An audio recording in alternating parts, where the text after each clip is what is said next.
Garibaldi made a highly controversial visit to London. Few foreigners held as much sway over the English popular imagination as Garibaldi. Such was the Garibaldi mania surrounding his visit. Historians have described him as the first celebrity of the modern political age. The English fascination with Garibaldi originated in the 1840s, largely formed by the London-based Italian exile Giuseppe Mazzini. Influenced by Chartist tactics, Mazzini was pivotal in building British political and financial support for the Italian unification cause. Lucy Ryle describes how Mazzini understood the power of publicity, the importance of galvanizing the working people, and the fascination of the English for great heroes and leaders. By strategically encouraging propaganda about Garibaldi, by the time of the 1848 revolutions, both he and Garibaldi were household names, and England had become a source of unofficial but substantial donations to Garibaldi's cause. In 1859, the shift of power to the Liberals created a more pro-Italian parliament, and just a year later, British interest in Italian politics was boosted further following the Two Sicilies campaign. Contemporary reports describe the extraordinary scenes upon Garibaldi's arrival in London. The crowds lining the streets were so huge his carriage could barely move. Now, of course, Garibaldi was not the first military hero to gain public acclaim in Britain. Horatio Nelson's death in 1805 also drew crowds, and there are other contenders for the title of the first celebrity, Lord Byron, for example. But Garibaldi differs from them in crucial ways. For a start, he wasn't British. So how do we understand this fascination for him in another country? Furthermore, unlike author celebrities, whether poets, novelists, or composers, he wasn't creating or publicizing a marketable product like a book or a piece of music. Yet products are among his lasting legacies. His distinctive look started a fashion craze for the Garibaldi shirt, and his visit sparked a huge flood of Garibaldi-themed merchandise in Britain, from portraits and figurines to the Garibaldi biscuits still sold today in the UK. Among these Garibaldi-themed products, the extensive range of music composed in his honor by British and Italian composers and poets is the focus of my paper today. Most of the 70 to 80 pieces of music I've found so far circulated in the period surrounding the 1864 visit and following his death in 1882. All either mention Garibaldi in the title, have references to him in the body of the text, or are dedicated to him. Of these pieces, about half are songs, including a large collection for choir or solo voice, such as ballads, marches, hymns, romances, men's choruses, and drinking songs. The instrumental music includes piano fantasias and arrangements for brass band and wind instruments. It's an eclectic range of musical styles, raising questions about what was the market for this music and who is the Garibaldi it presents. Reviews, news, and advertising sections in contemporary London newspapers at the time of the visit make repeated references to Garibaldi hymns, Garibaldi songs, Garibaldi marches, etc. Some were performed publicly during celebrations in the street and during Garibaldi's visits to Her Majesty's Theatre, the Royal Italian Opera, and the Crystal Palace. Contemporary reports indicate that audiences joined in with the music, describing frenzied responses and suggesting that certain pieces, such as La Garibaldina to a text by Francesco dall'Ongaro, were particularly well known. Some detective work is needed to ascertain exactly which pieces were the ones performed, as there are multiple settings of certain texts and multiple songs that share the same title. The version of La Garibaldina sung during Garibaldi's visit to Her Majesty's Theatre was by Luigi Arditi. His Canto Nazionale was also performed. It is uncertain, however, which version was sung at Covent Garden, though it was probably the same one. It was available as a song with an English text by Henry Brougham Farney, a Scottish librettist and adapter of French operettas, and transcribed for piano solo by Henry Brinley Richards, both printed by London publishers. Another version by British composer Teresa West, for tenor and bass solo with chorus, was published by Lonsdale. There are also references made in some reviews to a Garibaldi hymn sung at various points during his visit. As in the case of La Garibaldina, several works share this title, although the version by Alessio Olivieri was the most famous, available in various transcriptions, including piano solos, vocal solos with piano accompaniment, part songs, etc., by multiple arrangers and with a variety of English translations. Standing out in particular, however, are the songs by British composers, such as Welcome to Garibaldi, written and composed by R.H.B. Jackson, England's Welcome to Garibaldi by Cecil Hicks, with words by Litchfield Mosley, and Garibaldi the True by James Hatton, with a text by Eliza Cook. The composers range from professional musicians to amateurs, including Frederick Cohen, who in 1860 wrote the operetta Garibaldi at the age of 8. In the case of the music performed for Garibaldi at the theatres or at the Crystal Palace, later reprints often reference the visit, adding considerably to the piece's marketability. The music offers an insight into the role composers and text authors played in the construction of Garibaldi's celebrity persona.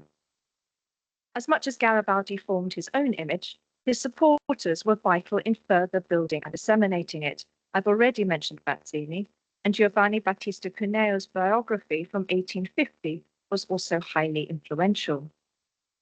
The tropes they presented were then adopted and disseminated further in other media, the popular press, poetry, plays, novels, and of course, music. Whether born of genuine support for Garibaldi's cause or cashing in on a potentially lucrative trend, sometimes it's hard to tell as information on the political views of some of the composers is scant, an idealized image of Garibaldi emerges. In line with the Victorian trend for hagiographic depictions of the great and the good, he is shown to embody a range of qualities many English people revered. A heroic soldier, an adventurer, yet humble in character and interests, opposed to corruption and poor government, and, when wounded in battle, a martyr to his noble cause. His humble background and dress encouraged the depiction of him as a champion for the working classes. This is referenced in No Blood-born Prince is He, a phrase from Welcome to Garibaldi. However, the upper classes also revered Garibaldi, and some of the songs specifically allude to his class-crossing appeal. Rapturous lines such as "Proudly all Englishmen grasp thy true hand, both the rich and the poor and the best in the land," present a uniformly positive reception, not actually true all the time, as I will mention later.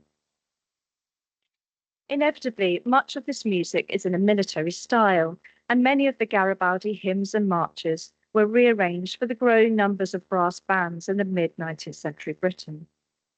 Marches and battle hymns cross into other genres, however, and we can see this in some of the works which make specific references to speeches and notable events in his campaigns, real or imagined. This is On Follow Me, a song by George Linley, in the style of a quasi-operatic scena in 3 sections. The first section starts with a recitative, as the narrator describes Garibaldi waiting for the dawn mist to clear over the mountains while his soldiers sleep. In the second section, the tempo changes to a march as Garibaldi rouses his men, inspiring them to follow him to fight for freedom. The narrator returns in the third section, describing the rushing torrents of men on their gallant steeds with banners waving, and the song culminates in a rousing reprise of Garibaldi's exhortation, "Follow me." The performative aspect of music is an ideal vehicle for a sense of theatricality, encouraging the audience to bring distant events to life in their imagination. Considering the popularity of Italian opera in Britain, especially Verdi, and how synonymous it was with Italian national identity in British eyes, it might be expected that much of the Garibaldi music would allude to an operatic style to appeal to a vibrant existing market. Popular depictions of Garibaldi lent themselves to this treatment, as the notion of Garibaldi as a character, especially of the adventure hero trope, can be seen in English publications in this period. Visualizing Garibaldi was a very important part of his persona. He had a distinctive costume, I mentioned the shirt earlier, and press reports from the 1864 visit described his physical appearance in detail, his facial expressions, clothing, and gestures. Music publishers capitalized on this by including illustrations and portraits of him with the music. Newspaper advertisements often placed greater emphasis on the portraits than on the music.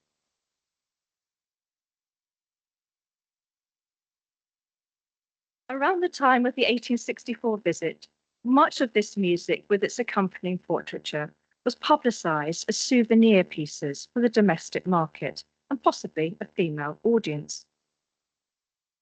For all the depictions of Garibaldi as a heroic leader of men, both Mazzini and Garibaldi were objects of romantic infatuation for women.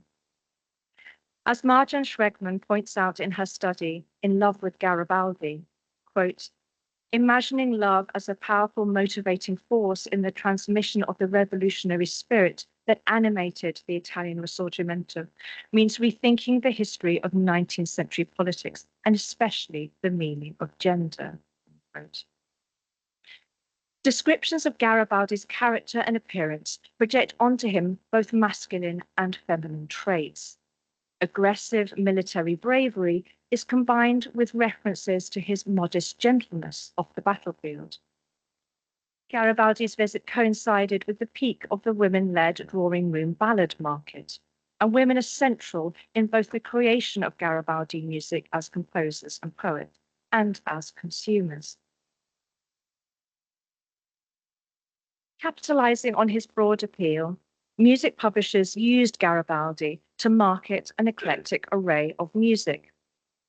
The Garibaldi quadrilles, arranged by F.H. Brown, claim to introduce the favorite airs of General Garibaldi, consisting of extracts from the Sardinian Hymn, England's Welcome to Garibaldi, Sound Britain's Sound, Masaniello, was better known now as La Muette de Portici, Santa Lucia, the Garibaldi Hymn, Garibaldi the True, the Polish National Anthem, the William Tell Overture, and Britannia, Pride of the Ocean. While multi-genre compilations of national airs have been popular for decades, this intermingling of anthems with opera and popular song takes on another layer of meaning, with Garibaldi as the central linking theme. Despite Garibaldi's status as an honorary Englishman, much of this music isn't English or even Italian, but its very internationality cements Garibaldi as a man of universal appeal. Italy's cause is everyone's. Yet historians such as Ryle and Derek Beals have highlighted the fact that far from unifying the English classes, Garibaldi's presence highlighted pre-existing divisions in Victorian society. His visit was unofficial, and various conflicting groups and individuals used him to advance their own appeals and interests. The public welcome given to Garibaldi embarrassed the Queen, as official state visitors had not received anything like the same level of acclaim. Irish Catholics who objected to the anti-papacy of Garibaldi were angered further by the anti-Catholic sentiments expressed during his visit. The tensions were already evident before the visit during the Garibaldi riots of 1862. The visit itself ended awkwardly and abruptly, as Garibaldi was asked to leave early. Health problems caused by an injury sustained during his campaigns, cited as the official reason. Although the 1864 visit didn't end as his supporters might have hoped, in some ways it was rather apt. So much about Garibaldi was unofficial. The circumstances of his visit, his popularity in another country, the merchandise surrounding him, and that in itself was a huge part of his appeal that makes the process of institutionalization challenging to chart. Being courted by the establishment, but not being part of it, made him a folk hero rather than a conventional military figure, more Robin Hood than Admiral Nelson. Garibaldi had a chameleon-like quality that enabled multiple identities to be projected onto him, from honorary Englishman to universal hero. This music also encourages us to reconsider music and identity as shared experiences. Manfred Pfister, in Performing National Identity, describes national identity as emerging from, shaped in, defined and redefined by cultural performance. He mentions festivals, pageants, and theatre. These are public, community-based, shared experiences. And we certainly see these kinds of events and dynamics in the streets and theatres during Garibaldi's 1864 visit. Yet much of the music written and arranged in his honour, as typical of the mid-19th century, was also intended for the domestic market, or as souvenir items. What does performing national identity mean when the musician is sitting alone at the parlour piano? The notion of music as merchandise in the context of Garibaldi departs from the models we might associate with celebrity musicians, whether composers or performers, but it's not entirely absent as a point of comparison. There is something distinctly performative about Garibaldi. And although he didn't rely on audience interaction for a living in quite the same way as a performer, his visit was ultimately a fundraising and public support-raising endeavour.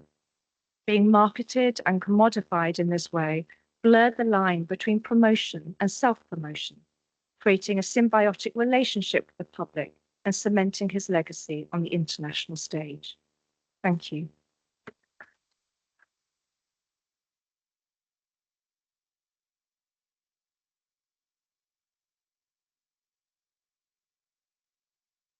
Thank you very much. Can I begin with a curiosity? What were actually writing, what kind of a music were writing these composers? Were they known for anything specific? This is it. I mean, some of the composers are well known, or at least some of the arrangers are well known. But actually, some of the composers I'm really struggling to find a great deal of information about. They either one-hit wonders. It might be the only thing that I can find that they've published, or so we have some. Quite often, I can find more information on the text authors and the translators than I can on the composers. So yes, it's been a bit of a hunt to try and find out information. What's sort of typical of the composers out there? There's a little bit of information on George Linley, for example, but Teresa Rest. So if anybody finds something, please let me know. Thank you. Yes, Stanislav. Thank you. Thank you for bringing it to our attention. This Garibaldi mania, such a fascinating topic. At your knowledge, has England received so enthusiastically any other personality? What comes to my mind in the 19th century are the two South American liberadores, Simon Bolivar and Benito Juarez, for example. Right. That's number one. Yeah. The second question is, has Garibaldi received outside of Italy in any other country except England such reception? Yeah. Well, that latter part, that second question is going to. Oh, sorry. Your second question is exactly going to be the next stage of my research. Is to compare what on earth is going on in other countries. Does it also have a similar reception elsewhere? Because he was very incredibly well traveled. He was an international traveller. So again, does music follow him as he goes? What's the dissemination internationally of this music? So yes, that's absolutely for the next stage of the project. But absolutely, whether other certainly foreigners, whether they have generate that same level of excitement and interest, that public excitement. I can't find an equivalent. I can find, is it Kossuth, actually a little bit, a couple of songs in honor of him, but actually not really. Yeah, the names you mentioned, I cannot come across at this point. But yes, I'm always looking for a point of comparison. Is this an isolated phenomenon? Yeah. Well, I understand that England has been long since earlier periods so fascinated with Italy. Absolutely. And maybe less with Mexico. Yeah, yeah. I mean, that's it. And another paper that I've given, relating to this, actually traces that history of the idealization of Italy in Britain from the end of the 18th century, and when they start to politicize their ideas of Italy, when it starts to have references to the Risorgimento, references to unrest, it's very much part of the general feeling at that time, especially when it comes to Italian opera reviews, and a lot of anxiety about what's going on in Italy. Is Italian opera especially about to fall off the cliff? When the theatres closed in 1848, that's a huge. There's quick cries of distress from the British press at that point, because they're so reliant on Italian opera culture in London. Thank you. Yeah.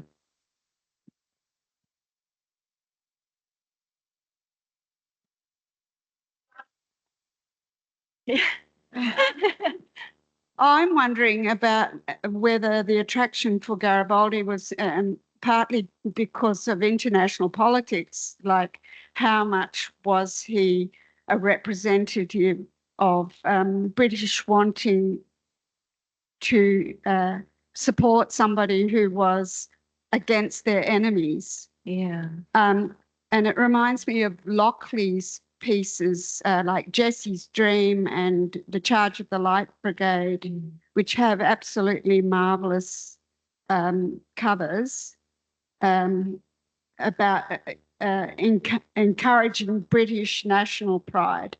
So I'm wondering if you could comment on that. Yeah, I wonder. One theory that I've read has been put forward about that Britain was, in a sense, relatively politically stable in comparison to Italy, and so there's a sort of fantasy of heroism that's is being lived out in Garibaldi from a safe distance, which is why when he comes to London, when he comes to Britain, it's actually too close, and the stability of Britain turns out to be a veneer. It's just, and this is when all of the class divisions come to the surface, and that's why he actually ends up being quite a dangerous character at this point. But there's absolutely that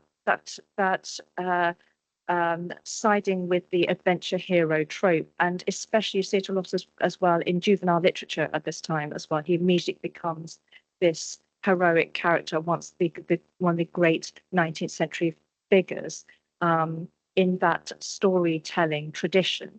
And so it's a very idealized portrayal right from the outset. But yes, to what extent that connects with a kind of British sense of nationalism, it's interesting, because there's a later, after his death in 1882, there's a concert given in his honor at Leeds Town Hall, and that's a whole compilation of extracts from Handel oratorios.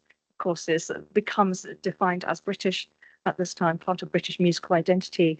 Again, a huge array of national anthems, and which again, audience participation is essential. And it all finishes with "God Save the Queen." So there is something there in a sense of British identity, but I'm still trying to define what that means when they're also singing the Marseillaise and the Sardinian hymn. Yeah, it's a complicated question I've yet to unpick, but thank you.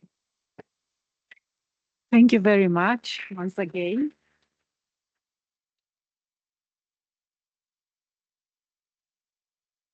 And now Alexandra Chebotar from Kiev will tell us something about art and politics in the creative life of Louise Bertin.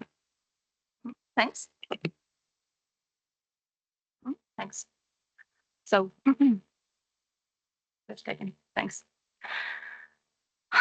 So, the life and the creativity of Louise Bertin were inextricably linked to the political processes of post-revolutionary France. The fact that she was born into the family of Louis-François Berton, the head of the Parisian newspaper Journal de Débat, played a significant role both in the formation of the promising career of the young composer and in its unfortunate end.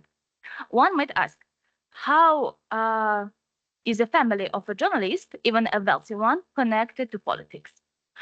Researcher Guy Trégalot titles one of his articles Louis-François Berton and the Formation of Journalism, the Beginning of the First Estate.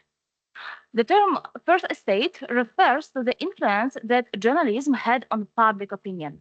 Therefore, it's not surprising that journalists who were at odds with the ruling elite were politically executed. Such a fate befell Louis-François Berton. He began his journalistic career in 1789, becoming a witness and chronicler of the French Revolution. Disillusioned with its ideals due to the brutality of the Jacobin terror, he actively campaigned against the Jacobins in several newspapers. During Napoleon's rule, Bertin was arrested and deported for criticizing the government, and his Journal de Débat was confiscated. In Rome, Bertin met François-René de Chateaubriand, but unlike him, he could not reach a compromise with the regime. After the restoration of the monarchy, Bertin returned to the editorial work, but again suffered for freedom of speech, taking responsibility for an article criticizing censorship and facing trials. Despite the changing political regimes, the moderation of Louis-François Bertin, who, unlike uncompromising radical, was rather a liberal monarchist inspired by the British model of constitutional monarchy, allowed Journal de Débat to withstand the rapid shifts in state ideology. After the July Revolution of 1830, members of the rather large team of Débat authors entered various government bodies. Louis-François Bertin, the brother and namesake of the editor-in-chief, known by the pseudonym Bertin de Vaux, joined the House of Lords, while Narcisse Achille de Salmandi and Saint-Marc Girardin became members of the Chamber of Deputies. In addition to increasing political power, Bertin gathered the cultural elite of his time around him. After returning from Italy, he acquired an estate in Bielle, where he established a salon. Its most famous visitors included artists Jean-Auguste Dominique Ingres and Victor Motet, composer Hector Berlioz, and writer Victor Hugo. This environment influenced the children of Louis-François Bertin, his sons Armand and Edouard, and especially his daughter Louise. Studying painting and music under the best teachers in Paris, Louise Bertin undoubtedly enjoyed the privileges of her family background. For instance, the home premiere of the 20-year-old composer's first opera was attended by Gioacchino Rossini, one of the most authoritative opera composers in Paris. The production of the opera Guy Mannering in the orangery of Le Roche Estate remains the only one known for sure. Louise Bertin's second opera, Le Loup-Garou, was more fortunate as it was performed at the Opéra Comique and Rossini attended at least one of the rehearsals. We do not delude ourselves with illusions and clearly understand that it was the influence of her father that was a decisive factor. In fact, at the age of 22, Louise Bertin had some productions at the Opéra Comique. However, denying the exceptional talent of the young composer is not worth it. Critics actively discussed her operas, while political opponents of her father disrupted performances and harassed the composer. The most prominent figures of French Romanticism recognized her talent and expressed sympathy. The best way to trace the polarity of opinions regarding Louise Bertin's creativity is to familiarize ourselves with the numerous reviews of her two last operas, Fausto and La Esmeralda. The opera Fausto was first staged on March 7, 1831, at the Italian Theatre in Paris. The following day, an anonymous reviewer in Le National praised the opera, writing about numerous manifestations of undeniable merits that bear the unmistakable mark of originality. From this publication, we also learned that the Sicilian queen, Maria Amelia of Bourbon-Sicily, attended the premiere. However, praise was not unanimous. For example, in a brief review in Journal des Artistes, another anonymous reviewer concluded that the music of Louise Bertin was very weak. especially when compared to Mozart's music. However, in review in Lavenir also speak to the unpredictable success of this opera. According to the author, the introduction of dark and fanatical character fits perfectly with the work. But what's important in this article is the description of the event that concludes the performance. When the curtain fell, the cry of author, author was heard from all corners of the room. The theater manager came forward and announced that the composer had wished to remain anonymous. The public obediently accepted the modesty. This moment suggests that Louise Bertin was fully aware of the role of her background, but did not want it to overshadow her music.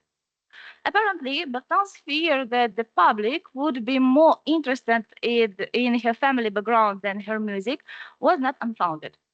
In 1836, she, together with Victor Hugo, wrote the opera La Esmeralda.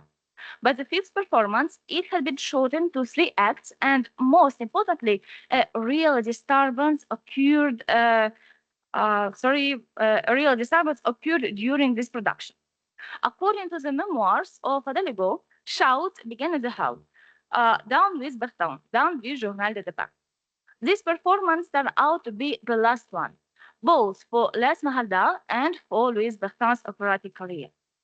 There is no doubt that she became a victim of political turmoil, where participants were more interested in staging a demonstration than in the opera itself. Thus, Louise Bertin became a victim of active bullying in the press, where satirical and blatantly insulting articles appeared, especially in Le Charivari. One of them, posthumous description, was published on December 20th, just a few days after the last performance of La Esmeralda. The anonymous author considers its failure to be a triumph of justice and describes the shortening of the opera on December 16th as follows. In fact, like a beaver who amputates its tail to preserve the excess of its body, the author prudently cut off the bad tail that is a quarter of the book. According to the author of the publication, since Louise Bertin accepted the advantages, she should suffer the consequences and not complain about the critic in a sugary tone. Spare me, I'm a modest artist, a weak woman, no, no, please. Despite the stated consequences, there is no word about the music of the opera itself in this article. The only exception is a rather sexist acknowledgement of her talent and perseverance, which are not typical for people of her gender, followed by a groundless claim about the mediocrity of the work for the stage of Rossini and Meyerbeer. The main accusation made in Le Charivari was the dishonesty of the Bertin family, which, according to the author, was trying to impose its taste on the public. So the disruption of the opera's performance was justified. To quote the author, in short, on December 16th, the fall of both the great soap opera and Bertin dynasty took place. The deliberate ignoring of the discussion of the music of La Esmeralda is very telling. One thing is to talk about ephemeral mediocrity, and quite another is to bring arguments for the low quality of the music. Lacking grounds for direct claims against the opera itself, the opponents of the Bertin family decided to accuse the composer of not being the author of the work.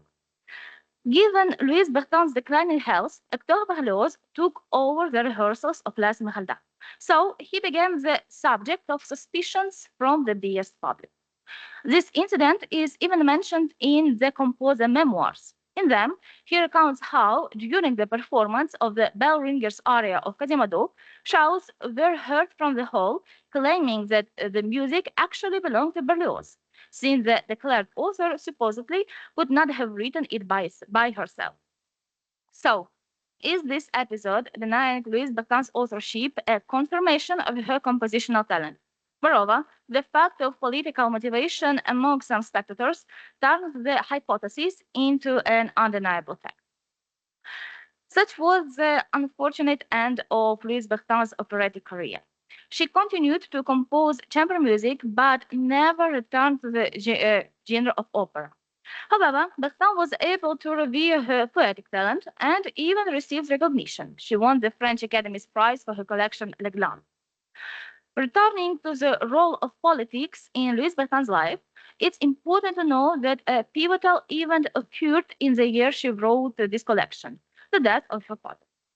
Despite Louis-François Bertin having male heirs, his daughter could never become the head or even co-head of Journal de Départ. Since 1841, the chief editor was Armand Bertin, and after his death, this position was taken by Edouard Bertin. After the direct descendants of the founder, of course bypassing his daughter, the leadership of Journal de Départ passed to Armand Bertin's sons-in-law, Jules Babst and Léon C. However, without an official position, Louis Bertin took part in the newspaper's management, focusing on music and general cultural topics. Denise Lynn-Bonneau claims that everyone in Paris knew that Louis Bertin's support was the key to a successful author in Journal de Départ. Her influence lasted more than 30 years, from her father's death until her own death. Louis Bertin's compositional journey is a story of how politics can intertwine with art. Today, it's more common to talk about the connection between these two domains in the context of propaganda in artistic works or repression against artists. However, Louis Bertin's biography opens up another perspective for such studies. The daughter of a wealthy and influential politician whose successes at the first glance seemed solely dependent on her father's wealth turned out to be an exceptional person whose universal talent extended across almost all areas of art. According to Hector Berlioz, the only fault of the composer was her birth in the powerful family of an unpopular politician. Thank you very much for your attention and your time.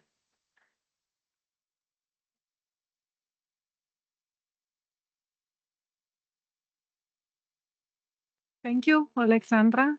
If you have any questions.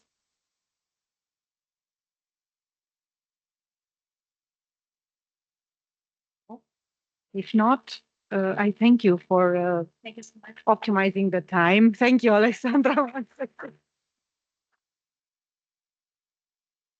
And we have our last speaker, Viktor Velek from Ostrava.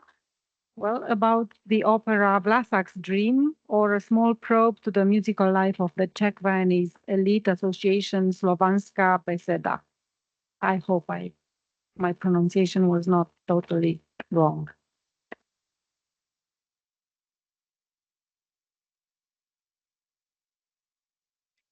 Ladies and gentlemen, we will move now to Vienna in the last years of the Habsburg monarchy, and the focus of our interest will be the activities of Czech Viennese elite association Slovanská beseda, Slavic Society.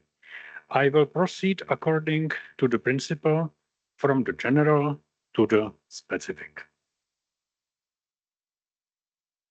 The metropolis of the monarchy was a melting pot of different nations, German Schmelztiegel. A typical phenomenon of the time were the societies, the associations. The societies of Slavic nations formed a unique subculture. It was dominated by mono-national societies, for example, Czech societies, Polish, Russian, Bulgarian, Croatian, Slovenian, etc., and to a lesser extent by polynational pan-Slavic societies. Among the pan-Slavic societies were important the Slavic Beseda and the Slavic Singing Association, both founded in 1865. Given the dominance of Czechs and Moravians among the Slavs in Vienna, both societies were predominantly Czech in membership, but their activities were oriented in a balanced way to the benefit of all Slavic nations. Slovanská beseda still exists today, was in the long 19th century an elite association. It could afford to publish a new report, first. Second, anniversary publications covering a longer period of activity. It had both financial resources and human intellectual potential.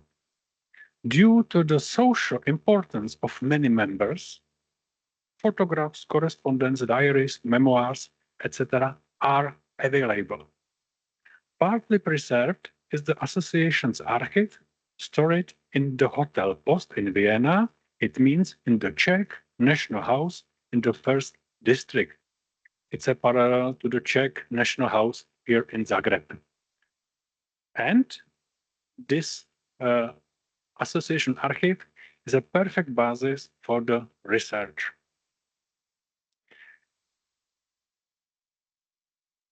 What did the association actually offer its members?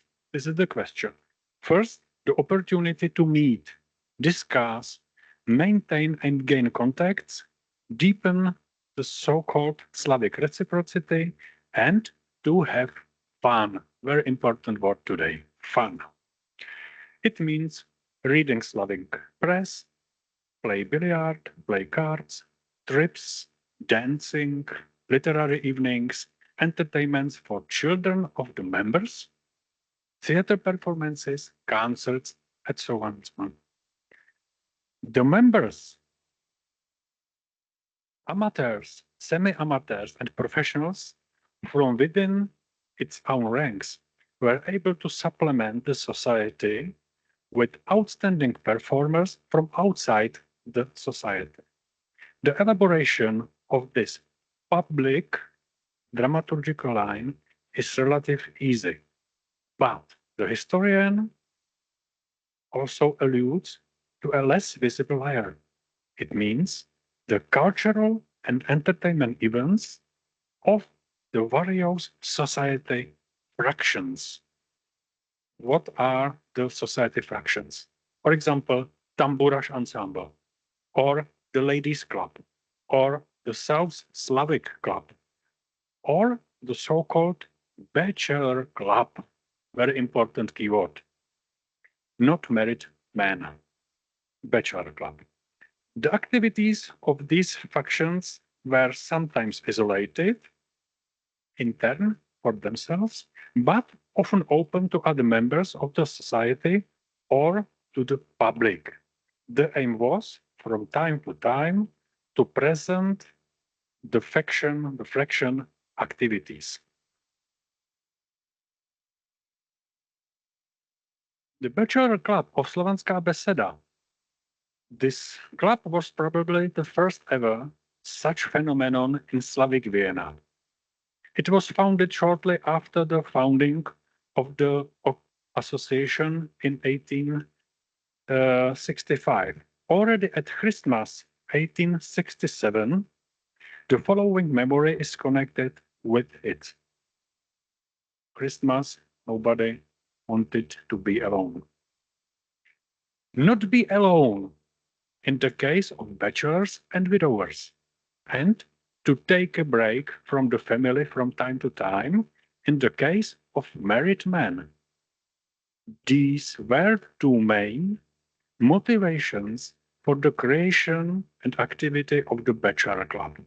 These activities were not regular and depended on the members' willingness to do something for the others. Club evenings were filled with singing, piano playing, male chorus, and sometimes a band, capella, was booked, reserved.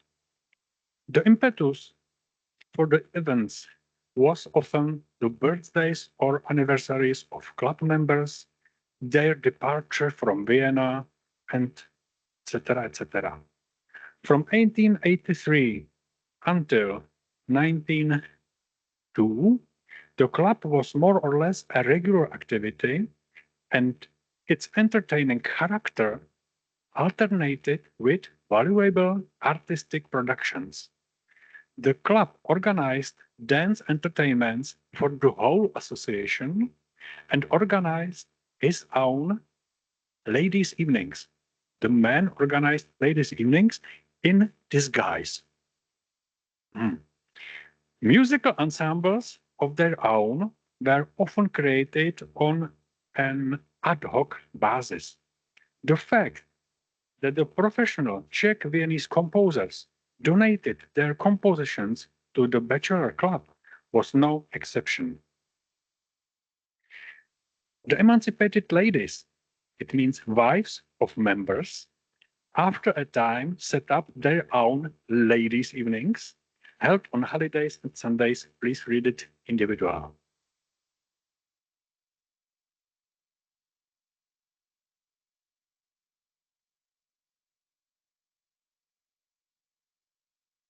Okay.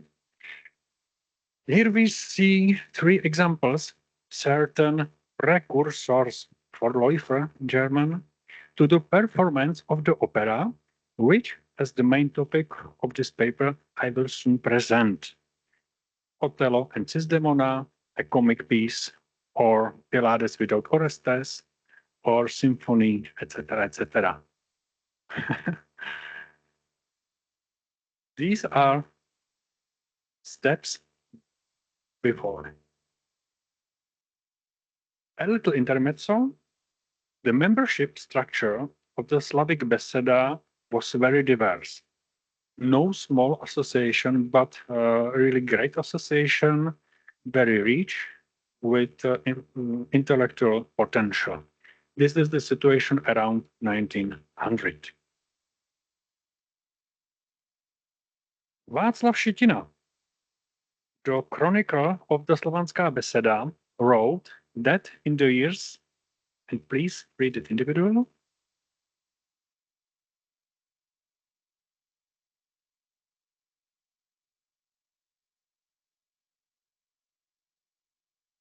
he described the success, the activities, and the continuation of the quote brings us to this post. Among the most active members were the present Czechoslovak Minister of Finance, Dr. Bohumil Vlasák, Mr. Architect František Skopalík, important, and besides him, the association poets, the medicinal Dr. Matoušek and Vyčeslav. We know the situation, 55 members of the Bachelor Club, and the problem, small room for the activities.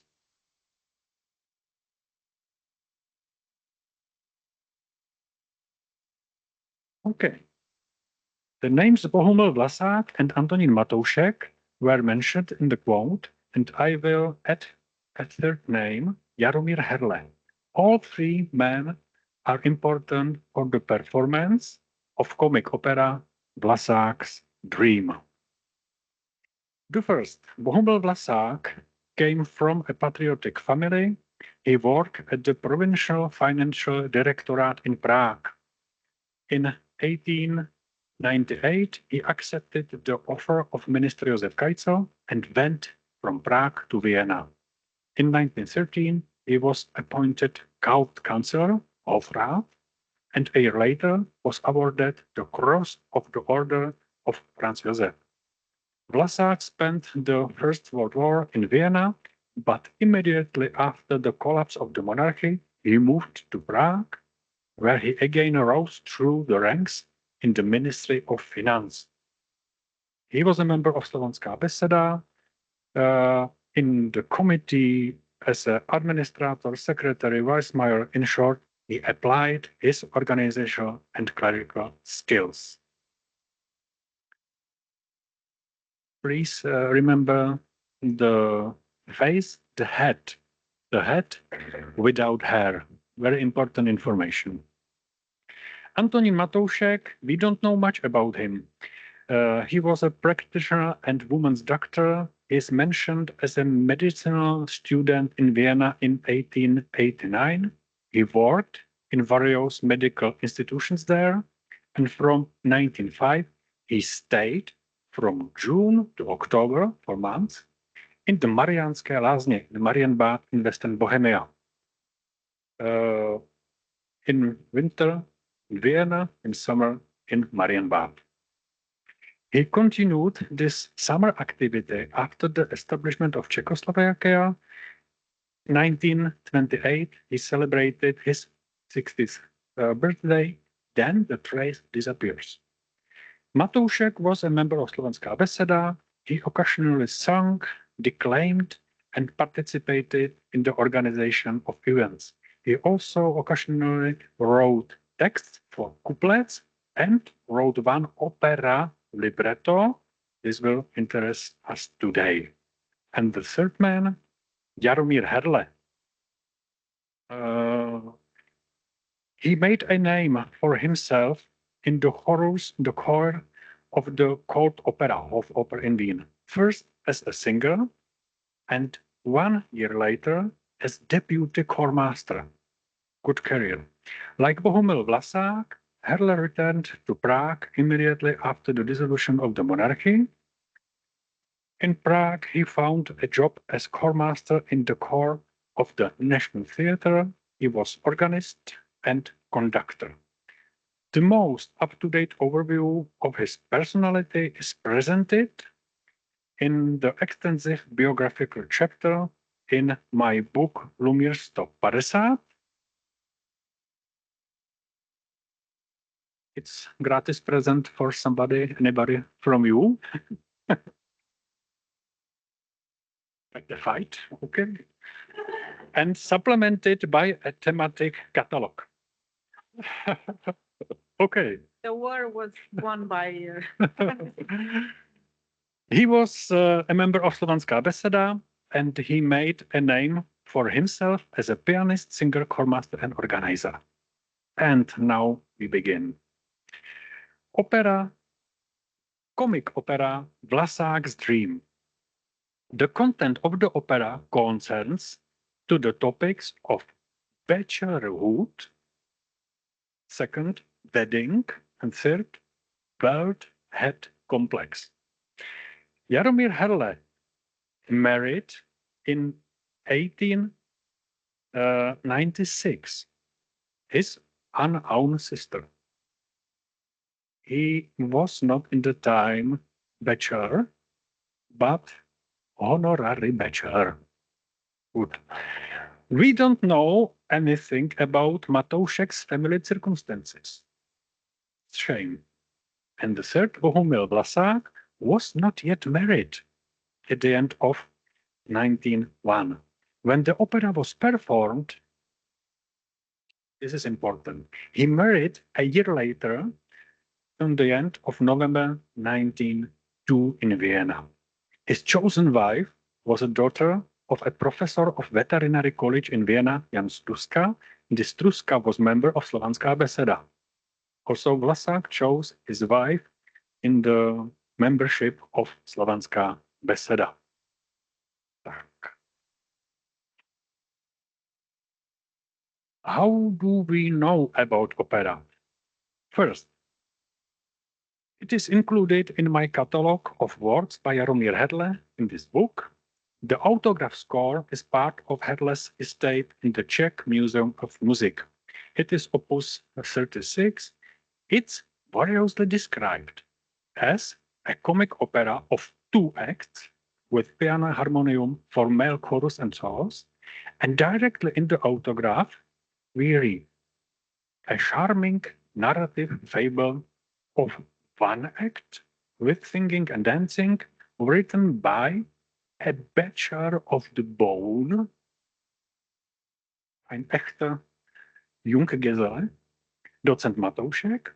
The music was composed by the honorary bachelor, married Jaromír Herle, the court bandmaster of the Bachelor Club of Slovenská beseda.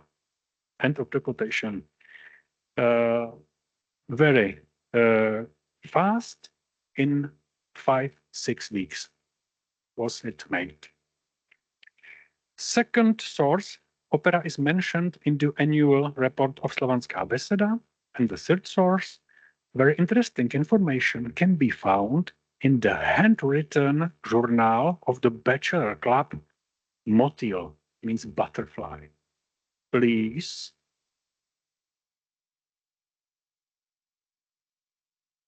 I think only 2 exemplars are in the world. This is this. It's better than presentation. For your illustration.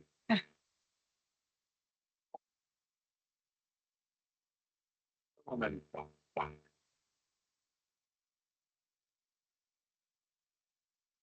I know about the existence of 3 issues.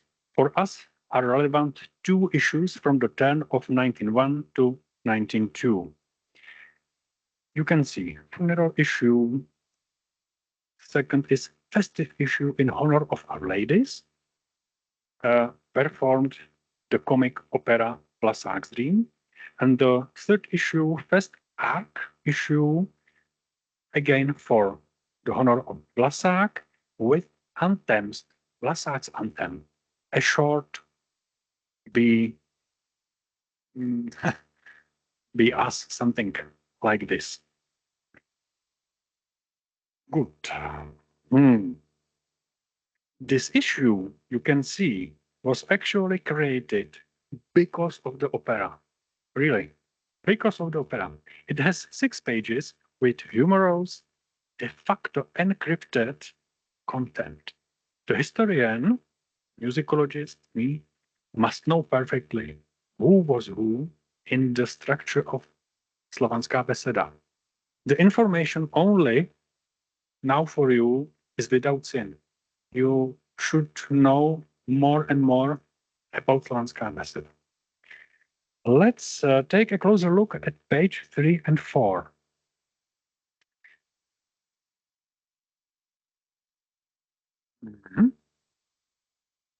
What we see, Ben Akiba to esteemed Iasonos greetings. In the text, there are important words like bird, Black Sea, and festival. Festival is opera Vlasak's Dream. Who is who? Iasonos was Josef Baše, member of Bachelor Club, one of the singers in opera Vlasak's Dream. Ben Akiba, SK.L.K. Das is it's a comprimation from Skopa League. You know? We miss the vocals, only consonants stays. Very modern tradition.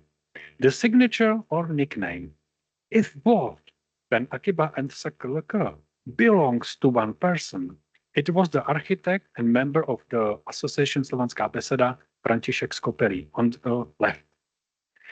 Page 4, rubric Divadlo, theater. Author of the text is Franta Einmolans, actually kritiker přes komické opery. It means critic specialized for comic opera, and the word is kri, divided, tikr, tiger, tiger. Kri, tiger, something like this. Text is deliberately written in a dilettante manner. It is full of grammatical errors. Content, plot of the opera, storyline, cast, second, and third, evaluation. It's very important. This satirical text is only one description of the premiere and derniera in one. Excuse me, Victor. Could we maybe wrap it up? Here you can see the issue, and here is a cartoon joke. This is a scene from the opera. On the left, goddess of love and beauty. She must be rich, at least has 100,000 money. In the middle is Vlasak. On the right, members from the Bachelor Club. And Vlasak stands at the crossroads facing a decision. Fun on the right, fun on the left too. No, if I only knew where it would last forever. In other words, what to choose, marriage or a group of friends. Here are next information to the context, and I show you more from the opera.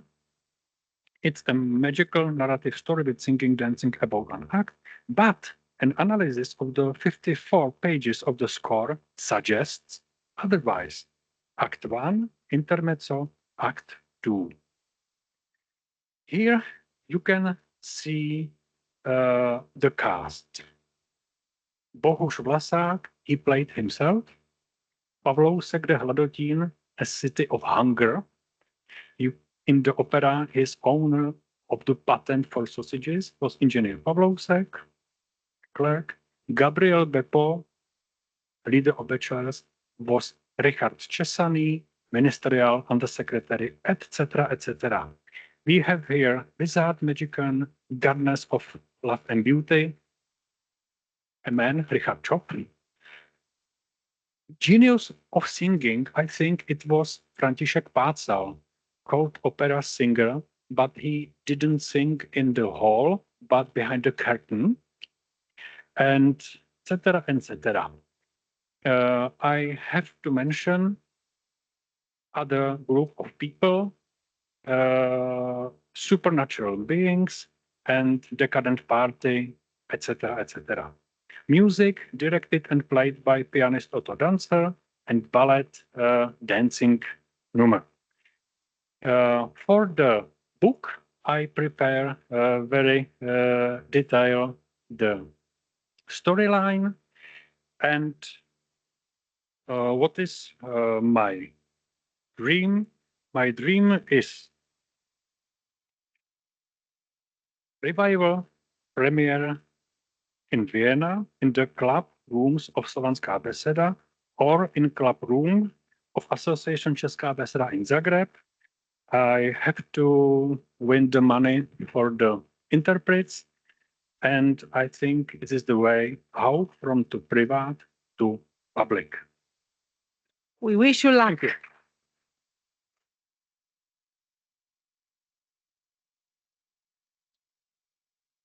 Thank you all. And I think in the name of Vera and Stanislav, I wish you a very beautiful evening. Thank you. If somebody has interest for this book, it's about Leoš Janáček opera performances, gratis present for you. Please. I don't want to take it to Czech Republic. Okay. I'm sorry, we have to get out of the building, and this is why we had to chase Victor, who would speak until tomorrow morning, I know, as far as I know him. Just a few words. Thank you above all to all presenters today, and for your endurance in being here. I kindly invite you to make a common photo now here in the foyer.